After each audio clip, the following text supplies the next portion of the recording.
Hello students, in the last class हम लोगों ने देखा था टोटल इंटरनल रिफ्लेक्शन। ठीक है, और आज हम लोग देखेंगे applications of total internal reflection. ठीक है स्टूडेंट्स, तो आप लोग हेडिंग डाल दीजिए applications of total internal reflection. ठीक है, पहला एप्लीकेशन जो हम लोग देखेंगे वो है मिराज। तो मिराज के बारे में शायद आप लोगों ने जूनियर क्लास में भी थोड़ा पढ़ा होगा स्टूडेंट्स। सो मिराज क्या है? It is an optical illusion. आप लोगों ने भी शायद देखा होगा। ठीक है, अगर आप गर्मियों के दिन में हाईवे से जाते हो, ठीक है, हाईवे से जाते हो तो आपको काफी दूर मतलब उतना भी दूर नहीं, आपको दिखेगा कि रास्ते में पानी है, शाइन करता हुआ पानी है, शिमरिंग वाटर। ठीक है, और उसमें आसपास का जो पेड़ होगा उसका इन्वर्टेड इमेज दिखेगा। ठीक है, देखा होगा शायद स्टूडेंट्स आप लोगों ने। अगर नहीं देखा तो नेक्स्ट टाइम जब आप गर्मियों के दिन में हाईवे से जाओगे, थोड़ा आगे देखना है तो शायद आपको देखने को मिले। ठीक है, उसी ऑप्टिकल इल्यूजन को हम लोग कहते हैं मिराज। मतलब अगर आप थोड़ा आगे जाके देखेंगे तो देखेंगे कोई पानी नहीं है, फिर से आप देखेंगे कि फिर से दूर दिख रहा है कि shining surface, shining water surface, और उसमें आसपास का पेड़ जो है उसका इन्वर्टेड इमेज। फिर से आगे जाएंगे, देखेंगे कोई पानी नहीं है। इसीलिए इसको हम लोग कहते हैं optical illusion. Optical illusion. Next, इसमें क्या होता है वो देखते स्टूडेंट्स। ना स्टूडेंट्स, गर्मी के टाइम में हम लोग का जो अर्थ सरफेस होता है वो बहुत ही गर्म होता है।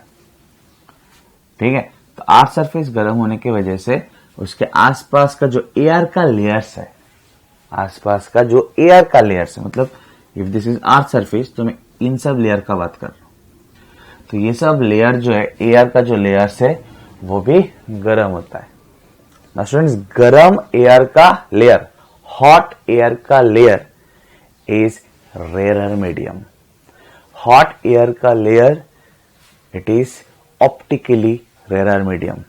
और जितना आप ऊपर जाते रहोगे, जितना आप ऊपर जाते रहोगे टेम्परेचर कमता रहेगा, मतलब ठंडा होता रहेगा। सो ऊपर आपको क्या मिलेगा?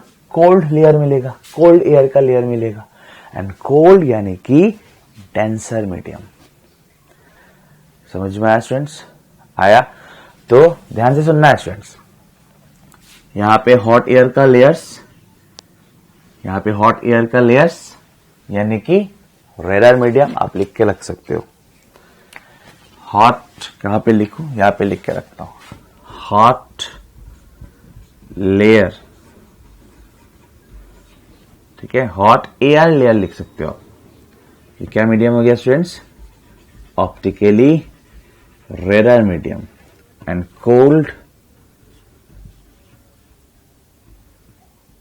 cold layer is optically denser medium। ध्यान देना स्टूडेंट्स। तो यहां पे जैसे जैसे आप मान लो यहां से आप ऊपर जा रहे हो तो टेम्परेचर जो है फॉल होता रहेगा, ठंडा होता रहेगा। यानी कि आप गर्मियों से धीरे धीरे ठंडे के लेयर की ओर जा रहे हो, गर्म लेयर से धीरे धीरे आप ठंडे वाले लेयर पे जा रहे हो। यानी कि यहां पे रेयर, धीरे धीरे आप किसकी ओर जा रहे हो? डेंसर। रेयर से डेंसर, और ऊपर से नीचे आओगे तो डेंसर से रेयर, डेंसर से रेयर। समझ में आया होगा स्टूडेंट्स? आया? कोई प्रॉब्लम? नो। नाउ स्टूडेंट्स, यहां से अगर कोई लाइट का रेस जाता है ऐसे, यहां से अगर कोई लाइट का रेस ऐसे जाता है, ये एक पेड़ है, एक नारियल का पेड़ ले लिया, यहां से अगर कोई लाइट का रेस जाता है तो वो कोल्ड एयर से धीरे धीरे गर्म एयर की ओर जा रहा है। यानी कि वो डेंसर से किस ओर जा रहा है? रेयर की ओर। अब प्लीज कॉन्सेंट्रेट, यहां पे दिखा देता स्टूडेंट्स।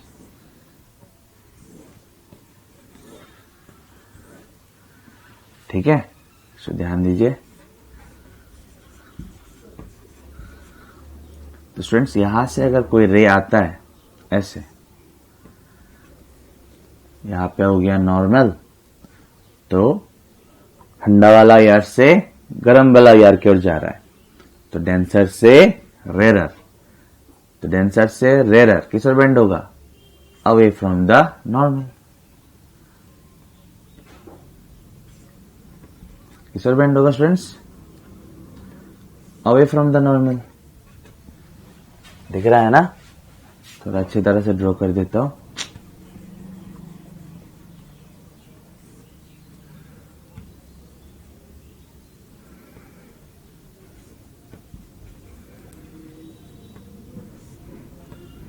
ठीक है, डेंसर से रेरर जा रहा है, अवे फ्रॉम द नॉर्मल। ना स्टूडेंट्स, अब अगर नेक्स्ट लेयर को देखोगे तो एंगल ऑफ इंसिडेंस तो बढ़ चुका है, ठीक है ना। यहां पे जो एंगल ऑफ इंसिडेंस था, यहां पे जो एंगल ऑफ इंसिडेंस था उससे तो यहां पे एंगल ऑफ इंसिडेंस ज्यादा है, ठीक है। तो एंगल ऑफ इंसिडेंस बढ़ चुका है, तो एंगल ऑफ रिफ्लेक्शन भी बढ़ेगा और अवे बेंड हुआ। अभी नेक्स्ट लेयर को देखेंगे तो एंगल ऑफ इंसिडेंस और बढ़ चुका है, यहां पे जो एंगल ऑफ इंसिडेंस था उससे यहां पे एंगल ऑफ इंसिडेंस और ज्यादा है। तो ऐसे क्या होगा students, layer by layer, layer by layer angle of incidence बढ़ रहा है, और धीरे धीरे वो angle of incidence critical angle से ज्यादा हो जाएगा। और क्रिटिकल एंगल से ज्यादा होने से क्या होगा स्टूडेंट्स, क्रिटिकल एंगल से ज्यादा होने से क्या होगा, total internal reflection. And yes, rays are moving from denser to rarer medium. ठंडा एयर, ठंडा यानी कि डेंसर, गरम, गरम यानी कि रेरर। समझ में आया स्टूडेंट्स, आया। तो मान लीजिए ये एंगल जो है ये क्रिटिकल एंगल से ज्यादा है, ये क्रिटिकल एंगल से ज्यादा है, तो क्या होगा अभी, टोटल इंटरनल रिफ्लेक्शन। ठीक है, कोई प्रॉब्लम नो, ध्यान से देखते रहना स्टूडेंट। नेक्स्ट, अभी किस ओर जा रहा है, अभी किस ओर जा रहा है, ऊपर की ओर जा रहा है। ऊपर की ओर जा रहा है मतलब, ऊपर की ओर जा रहा है मतलब रेरर से डेंसर की ओर जा रहा है, away from the normal bend होगा, सॉरी रेरर से डेंसर की ओर जा रहा है, सो टुवर्ड्स द नॉर्मल बेंड होगा। रेरर से डेंसर की ओर जा रहा है, टुवर्ड्स द नॉर्मल बेंड होगा, टुवर्ड्स द नॉर्मल बेंड होगा। समझ में आया स्टूडेंट्स, तो रेस कुछ ऐसे होगा,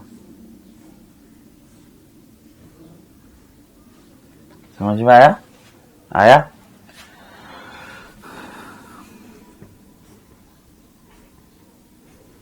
ऐसे होगा, समझ में आया स्टूडेंट्स, आया। लेकिन हम लोग यहाँ पे स्मूथ ड्रॉ करेंगे, ठीक है, हम लोग यहाँ पे smooth figure, smooth lines draw करेंगे। सो ड्रॉ करते हैं स्टूडेंट्स। वैसे आपको यहाँ पे समझ में तो आया students, layer by layer angle of incidence बढ़ रहा है, एंगल ऑफ इंसिडेंस बढ़ते बढ़ते क्या हो जाएगा, क्रिटिकल एंगल से ज्यादा हो जाएगा। और रे किस ओर जा रहा है, ठंडा एयर से गर्म एयर, यानी कि डेंसर से रेरर। सो अगर क्रिटिकल एंगल से ज्यादा हो गया तो क्या हो जाएगा, टोटल इंटरनल रिफ्लेक्शन। अब टोटल इंटरनल रिफ्लेक्शन के बाद जब वो ऐसे जा रहा है तब वो गर्म से ठंडे की ओर जा रहा है, यानी कि डेंसर से, सॉरी रेरर से डेंसर की ओर, रेरर से डेंसर की ओर, गर्म से ठंडे की ओर। तो रेरर से डेंसर की ओर जाएगा तो बैंड किस ओर होगा, टुवर्ड्स द नॉर्मल। समझ में आया स्टूडेंट्स, आया। तो कुछ ऐसा होगा, कुछ ऐसा होगा, लेकिन हम लोग इसको स्मूथ फिगर ड्रॉ करेंगे स्टूडेंट्स, सो ध्यान देना है।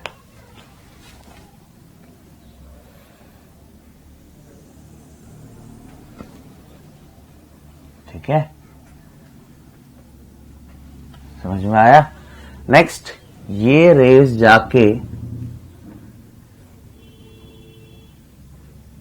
किसी आदमी के आंखों में जाके घुस रहा है, ठीक है, और वो आदमी क्या देखेगा कि रेस तो इस डायरेक्शन से आ रहा है, समझ में आ रहा है ना, रेस तो ऐसे जाके ऐसे जा रहा है, और ये आदमी देखेगा कि रेस यहां से जा रहा है, इस ओर से जा रहा है। तो बेसिकली क्या दिखेगा कि स्पेयर का एक इन्वर्टेड इमेज देखेगा।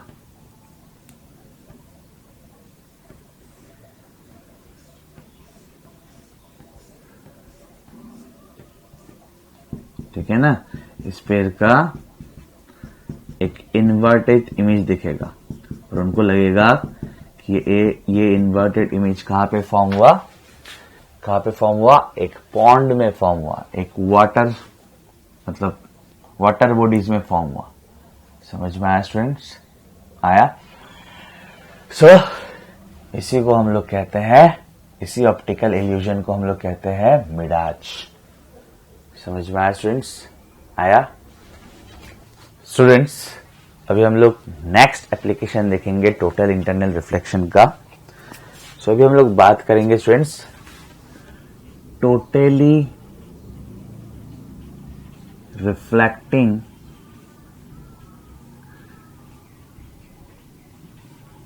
प्रिज्म्स के बारे में, ठीक है।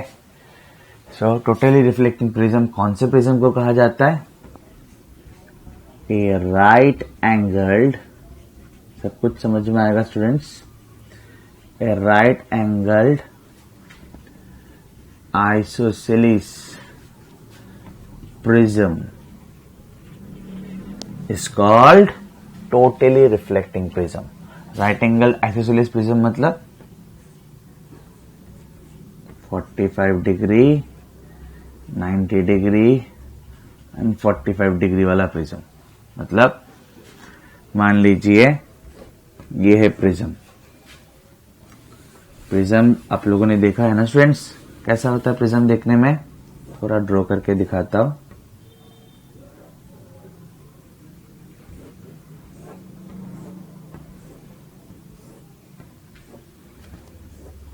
ऐसा होता है कुछ प्रिज्म, ठीक है। सो टोटली रिफ्लेक्टिंग प्रिज्म कौन सा प्रिज्म को कहा जाता है, तो ये तो देख के टोटली रिफ्लेक्टिंग प्रिज्म नहीं लग रहा है, फिर भी ये एंगल जो है स्टूडेंट्स ये 90 डिग्री होना पड़ेगा, ठीक है, कुछ ऐसा होगा।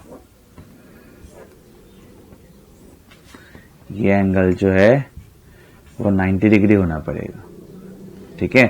और बाकी ये दोनों एंगल कितना होगा, 45, 45, ठीक है। इस प्रिज्म को कहा जाता है right angled isosceles prism. Sorry, इस राइट एंगल्ड आइसोसेलिस प्रिज्म को कहा जाता है totally reflecting prism. This right angled isosceles prism is called totally reflecting prism. Now why it is called totally reflecting prism, इसको टोटली रिफ्लेक्टिंग प्रिज्म क्यों कहा जाता है, चलिए देखते हैं।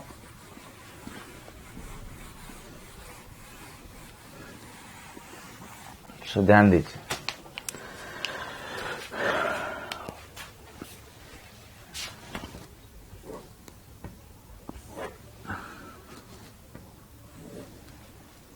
ठीक है। सो ये है prism, this is 90 degree, this is 45 and this angle is also 45, ठीक है। मान लेते हैं एक रे आ रहा है अंदर की ओर बाहर से, ठीक है। अच्छा स्टूडेंट्स, और एक चीज मैं बोलना चाहूंगा कि ऑब्वियसली प्रिज्म ग्लास से बना हुआ है और ग्लास का जो रिफ्रैक्टिव ग्लास का जो क्रिटिकल एंगल है इट इज 42 डिग्री अप्रोक्सीमेटली, ठीक है। ग्लास का जो क्रिटिकल एंगल है it is 42 degree approximately. Now please concentrate. Now एक रे आ रहा है नॉर्मली, तो नॉर्मली अगर इंसिडेंट करेगा तब तो बैंड तो नहीं होगा स्टूडेंट्स, राइट, तो बैंड तो नहीं हुआ, ठीक है, बैंड नहीं हुआ। क्लियर स्टूडेंट्स, कोई प्रॉब्लम नो। नेक्स्ट ध्यान देते रहिए, अभी वो रे कहां से कहां जा रहा है, इसके बाद अभी तो वो ग्लास के अंदर से जा रहा है, मतलब डेंसर से रेयर की ओर जा रहा है। समझ में आ रहा है स्टूडेंट्स, डेंसर से रेयर की ओर। जब ग्लास सरफेस से घुसते वक्त बेंडिंग नहीं हुआ क्योंकि नॉर्मली घुसा, ठीक है। नेक्स्ट, जब डेंसर से रेयर की ओर जा रहा था, मतलब ग्लास से एयर मीडियम की ओर जब जा रहा था, तो यहां पे नॉर्मल ड्रॉ कर देता हूं, ठीक है ना, कोई प्रॉब्लम नो। स्टूडेंट्स ये एंगल कितना है, सिंपल ज्योमेट्री से आप निकाल सकते हो। स्टूडेंट्स ध्यान देना है, अगर ये है 45 और ये तो ऑब्वियसली 90 है क्योंकि नॉर्मली इंसिडेंट हुआ। ये 45, ये 90, तो ये कितना है, ये वाला एंगल कितना है स्टूडेंट्स, ये वाला एंगल 45, 45, 45, 90, ठीक है ना। तो ये वाला अगर 45 है तो ये कितना होगा, 45 होना पड़ेगा, बिकॉज ये एंगल तो 90 डिग्री है। फिर से ये नॉर्मल है ना, ये नॉर्मल है मतलब क्या, this angle is 90, but if this angle is 45, if this angle is 45, then this has to be 45। तो ये है angle of incidence which is 45, right. This is angle of incidence which is 45, but 45 तो 42 से ज्यादा होता है। 45 is greater than 42 and 42 is critical angle. इसका मतलब this angle of incidence is greater than critical angle. तो क्या होगा स्टूडेंट्स, क्या होगा, टोटल इंटरनल रिफ्लेक्शन, ठीक है। और टोटल इंटरनल रिफ्लेक्शन जब होगा, फिर से इस सरफेस में कैसे गिरा, नॉर्मली गिरा, और नॉर्मली गिरने की वजह से ये बाहर निकल के आ जाएगा, ठीक है स्टूडेंट्स, ठीक है। तो इस रीजन के वजह से टोटली रिफ्लेक्टिंग प्रिज्म कहा जाता है इस राइट एंगल आइसोसेलेस प्रिज्म को। कौन सा रीजन, कि किसी भी फेस में, इस फेस में जैसे ही इंसिडेंट रे गिर रहा है, वो अंदर घुसने के बाद दूसरा फेज में, अंदर घुसने के बाद दूसरे फेज में एंगल ऑफ इंसिडेंस 45 डिग्री में गिरता है, which is greater then 42 degree, and 42 degree is critical angle, ठीक है। जिसकी वजह से क्या होता है, टोटली इंटरनल रिफ्लेक्शन होता है, टोटल इंटरनल रिफ्लेक्शन होता है, ठीक है। And because of this reason this prism is called totally reflecting prism. इससे आप किस यूज में लगा सकते हो स्टूडेंट, इस प्रिज्म को आप किस यूज में लगा सकते हो, number 1 to deviate ray, or you can say to deviate light rays by 90 degree. अब देख सकते हो स्टूडेंट्स, अगर लाइट रे को आप डेविएट करना चाहो बाय 90 डिग्री, लाइट रेस को अगर आप डेविएट करना चाहो बाय 90 डिग्री, तो आप इस टोटली रिफ्लेक्टिंग प्रिज्म का यूज कर सकते हो। अब देख सकते हो लाइट इस ओर जा रहा था, इस ओर आ रहा है, तो लाइट कितना एंगल से डेविएट हुआ, 90 डिग्री। समझ में आया स्टूडेंट्स। नेक्स्ट इसको रब कर देता हूं, 180 डिग्री डेविएशन भी किया जा सकता है। 180 डिग्री डेविएशन मतलब लाइट इस ओर जा रहा है, मैं चाहता हूं कि इस ओर आए घूम के, ठीक है, तब भी हम लोग टोटली रिफ्लेक्टिंग प्रिज्म का यूज कर सकते हैं। सो ये हो गया to deviate rays by 90 degree. अभी हम लोग देखेंगे to deviate rays by 180 degree, ठीक है। सो ध्यान देना है, इसको रब कर देता हूं स्टूडेंट्स।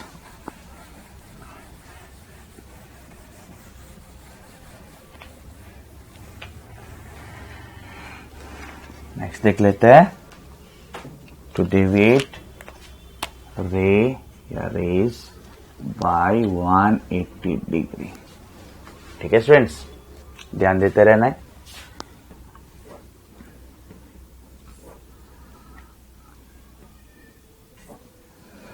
ठीक है ना, 90 लग रहा है students, yes. So this is again the same totally reflecting prism, ठीक है, कोई प्रॉब्लम, नो। नेक्स्ट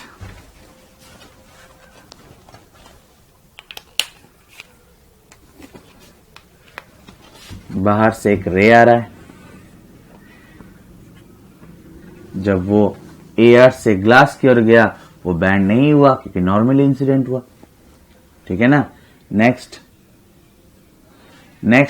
जब वो ग्लास से एयर की ओर जा रहा था, यानी कि डेंसर से रेयर की ओर जा रहा था, तब उसका एंगल ऑफ इंसिडेंस यहां पे क्या हो गया स्टूडेंट्स, तभी इसका एंगल ऑफ इंसिडेंस यहां पे क्या हो जाएगा, ग्रेटर देन 42 डिग्री। कितना होता है यहाँ पे angle of incidence, 45 degree, which is greater then 42 degree, which is 42 degree क्या स्टूडेंट्स, क्रिटिकल एंगल, ठीक है, समझ में आया। इसकी वजह से क्या होगा स्टूडेंट, इसका क्या वो ग्लास से एयर की ओर निकल जाएगा ना, इसका टोटल इंटरनल रिफ्लेक्शन होगा, ठीक है। तो यहाँ पे क्या होगा स्टूडेंट्स, टोटल इंटरनल रिफ्लेक्शन। फिर से यहां पे आप देख सकते हो ठीक है, आप सिंपल ज्योमेट्री लगाओगे तो आप निकाल सकते हो कि फिर से यहां पे जो एंगल ऑफ इंसिडेंस है अभी फिर से it is 45 degree which is greater then 42 degree. फिर से क्या होगा, टोटल इंटरनल रिफ्लेक्शन। अभी वो निकल जाएगा, कैसे, क्योंकि अभी नॉर्मली इंसिडेंट हो रहा है, नॉर्मली इंसिडेंट होने से बेंडिंग नहीं होता। तो आप देख सकते हो रे जो है डेविएट हुआ बाई 180 डिग्री, जा रहा था इस ओर, निकल के आया इस ओर। सो रे जो है डेविएट हुआ बाई 180 डिग्री। समझ में आया स्टूडेंट्स? तो आप टोटली रिफ्लेक्टिंग प्रिज्म को यूज कर सकते हो to deviate rays by 90 degree और to deviate rays by 180 degree. Clear students? Students अभी हम लोग थर्ड एप्लीकेशन देखेंगे, इट इज ऑप्टिकल फाइबर। तो स्टूडेंट्स आप लोगों ने फाइबर इंटरनेट कनेक्शन के बारे में सुना होगा, जैसे कि जियो फाइबर या भारत फाइबर। तो उसमें जो स्टूडेंट्स वायर आता है, आपके घर पे जो वायर आता है, that is basically an optical fibre. ठीक है, तो चलिए देखते हैं ऑप्टिकल फाइबर के बारे में थोड़ा।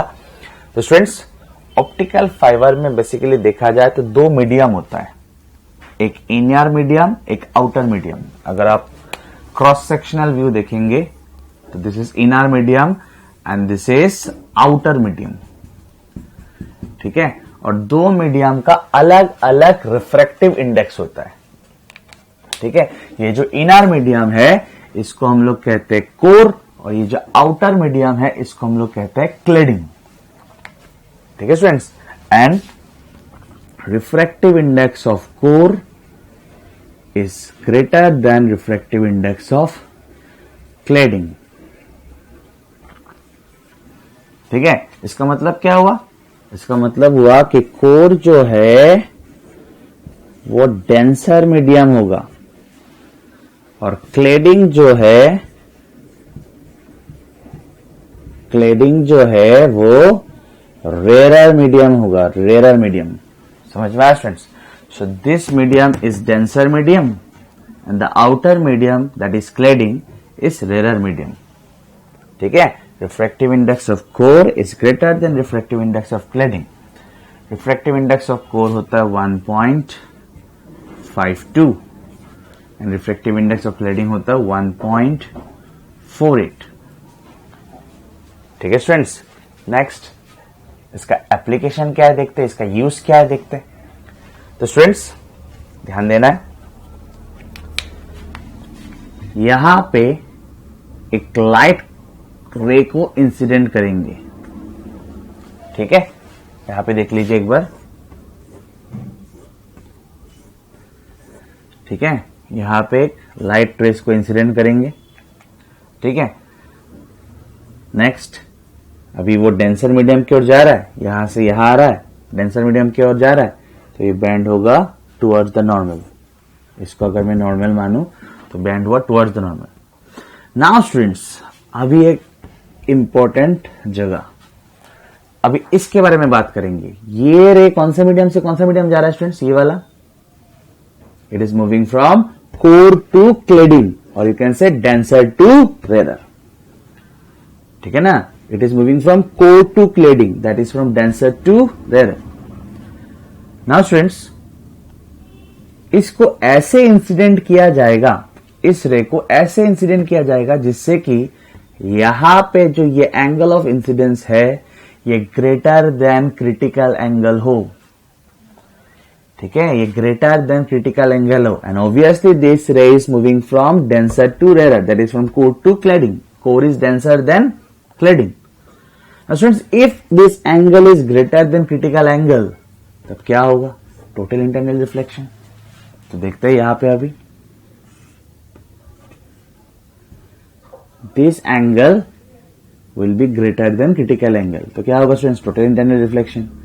Again this angle is greater than critical angle, तो क्या होगा फिर से? Total internal reflection. तो ये टोटल इंटरनल रिफ्लेक्शन होता रहेगा। समझ में आया स्टूडेंट्स? सो ऑप्टिकल फाइबर में जो लाइट जाता है वो कैसे जाता है? Through total internal reflections. कि टोटल इंटरनल रिफ्लेक्शन होते होते जाता है। ठीक है, और लाइट अपने साथ क्या कैरी करता है स्टूडेंट्स? इंफॉर्मेशन। लाइट अपने साथ क्या कैरी करता है? इंफॉर्मेशन। समझ में आया स्टूडेंट्स? आया स्टूडेंट्स? अभी हम लोग लास्ट एप्लीकेशन देखेंगे, that is sparkling of diamond. तो स्टूडेंट्स, हम सभी को पता है कि डायमंड जो है वो बहुत ज्यादा चमकता है। तो स्टूडेंट्स, वही चीज हम लोग देखेंगे, चमकने का रीजन। ठीक है स्टूडेंट्स? सो डायमंड का स्टूडेंट्स जो रिफ्रैक्टिव इंडेक्स होता है वो काफी ज्यादा होता है। It is approximately 2.42। ठीक है, डायमंड का जो रिफ्रैक्टिव इंडेक्स है वो बहुत ही ज्यादा है, जिसके वजह से उसका क्रिटिकल एंगल बहुत ही कम है। तो स्टूडेंट्स, हम लोग को पता है कि mu equals to 1/sin of IC, अगर मैं रेयर मीडियम एयर को बोलूं तो स्टूडेंट्स, यहां पे अगर आप डायमंड का रिफ्रैक्टिव इंडेक्स बिठा दोगे तो क्रिटिकल एंगल निकल के आ जाएगा। सो क्रिटिकल एंगल यहां से अगर आप कैलकुलेट करोगे स्टूडेंट्स, यहां पे अगर आप 2.42 बिठाओगे तो क्रिटिकल एंगल आएगा 24.4 डिग्री। तो स्टूडेंट्स, क्योंकि डायमंड का रिफ्रैक्टिव इंडेक्स काफी ज्यादा है तो उसका क्रिटिकल एंगल काफी कम है। ठीक है ना? थोड़ी देर पहले बोला मैंने स्टूडेंट्स, ग्लास का क्रिटिकल एंगल कितना है? 42 डिग्री, काफी ज्यादा। और डायमंड का क्रिटिकल एंगल कितना? 24.4 डिग्री। तो चलिए थोड़ा कंपैरिजन देखते हैं। सो मान लीजिए ये ग्लास है, ठीक है, ये ग्लास, ठीक है, और ये है नॉर्मल, और ये एंगल है 42 डिग्री। ठीक है, और ये है डायमंड। ठीक है, और ये एंगल है, ध्यान देना स्टूडेंट्स, ये एंगल है 24.4 degree, which is critical angle for diamond. ठीक है ना स्टूडेंट्स, आपको देख के ही शायद समझ में आ रहा होगा कि टोटल इंटरनल रिफ्लेक्शन किसमें ज्यादा होगा स्टूडेंट्स, डायमंड में या ग्लास में? अगर रे ग्लास से एयर की ओर जा रहा है या रे डायमंड से एयर की ओर जा रहा है, यानी कि डेंसर से रेयर, डेंसर से रेयर, तो कौन से केस में टोटल इंटरनल रिफ्लेक्शन होने का चांसेस ज्यादा है? ऑब्वियसली डायमंड में। तो स्टूडेंट्स देखिए यहां पे ये एंगल कितना बड़ा है। ठीक है ना? मतलब ऑब्वियसली रेस का तो चांसेस ज्यादा होगा कि क्रिटिकल एंगल से ज्यादा एंगल में गिरे, क्योंकि ये पार्ट बहुत बड़ा है। लेकिन यहां पे ये पार्ट इससे काफी कम है। समझ में आ रहा है स्टूडेंट्स? तो रेज अगर ऐसे जाएगा, यानी कि क्रिटिकल एंगल से ज्यादा, तब जाके टोटल इंटरनल रिफ्लेक्शन होता है, राइट? क्रिटिकल एंगल से ज्यादा 24, तो आप बोलिए 42 डिग्री से ज्यादा एंगल में गिरने का चांसेस ज्यादा होगा या 24.4 डिग्री से ज्यादा एंगल में गिरने का चांसेस ज्यादा होगा? ऑब्वियसली यहां पे चांसेस ज्यादा है। ठीक है ना? आप यहां से अगर स्टूडेंट्स रेंडमली अगर रेज को सेंड करेंगे, ऐसे ही मान लेते हैं कि यहां से मैं रेंडमली रेज सेंड कर रहा हूं, यहां पे देखिए काफी रेज दे दिया मैंने, यहां पे आप फिर से काफी रेज दे दिया, तो किस में ज्यादा रेज क्रिटिकल एंगल से ज्यादा में गिर रहा है? ऑब्वियसली डायमंड में। समझ में आ रहा है कि नहीं बात? क्योंकि ये पार्ट जो है काफी बड़ा है। ठीक है, यहां पे अगर इंसिडेंट हो रहा है then angle of incidence will be greater than critical angle. This is critical angle. ठीक है, और यहां पे ये पार्ट कम है। तो स्टूडेंट्स, अगर रेस डायमंड के अंदर घुस गया, तो अंदर अगर घुस गया तो जब अंदर से बाहर निकलने जाएगा, डायमंड के अंदर घुस गया, ठीक है, लाइट रेज डायमंड के अंदर घुस गया, लेकिन जब अंदर से बाहर निकलने का कोशिश करेगा, मतलब डायमंड से एयर, और you can say denser to rare, तब स्टूडेंट्स उसका टोटल इंटरनल रिफ्लेक्शन होता रहता है। ठीक है, समझना स्टूडेंट्स? तो ऑब्वियसली मैं डायमंड तो ड्रॉ नहीं कर पाऊंगा, फिर भी कुछ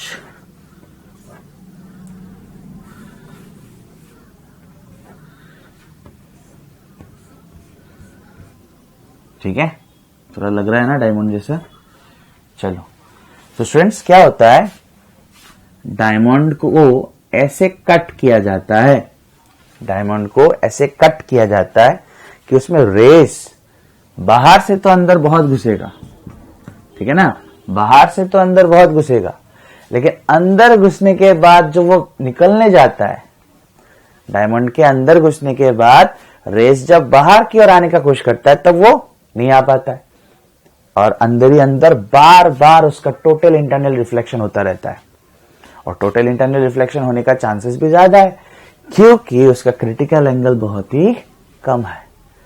समझ में आया स्टूडेंट्स? तो और एक बार बोलूंगा, डायमंड को ऐसे कट किया जाता है कि रेस अंदर घुस तो पाता है, ठीक है ना, बाहर से रेस अंदर घुस जाएगा, लेकिन अंदर घुस के, ठीक है ना, इस वाल की ओर जाता है टोटल इंटरनल रिफ्लेक्शन, उस वाल की ओर जाता है टोटल इंटरनल रिफ्लेक्शन, उस वाल की ओर जाता है टोटल इंटरनल, तो अंदर घुस के बार बार टोटल इंटरनल रिफ्लेक्शन होता रहता है। समझ में आ रहा है स्टूडेंट्स? ठीक है, अंदर घुसने के बाद ही वो निकल नहीं पाता, ठीक है, कुछ कुछ फेस ही होता है जहां से वो निकल पाता है। समझ में आ रहा है? तो अंदर घुसता है, घुस के बहुत बार टोटल इंटरनल रिफ्लेक्शन, उसके बाद निकलता है, जिसके वजह से मल्टीपल रिफ्लेक्शंस की वजह से डायमंड चमकता हुआ दिखता है। समझ में आया स्टूडेंट्स?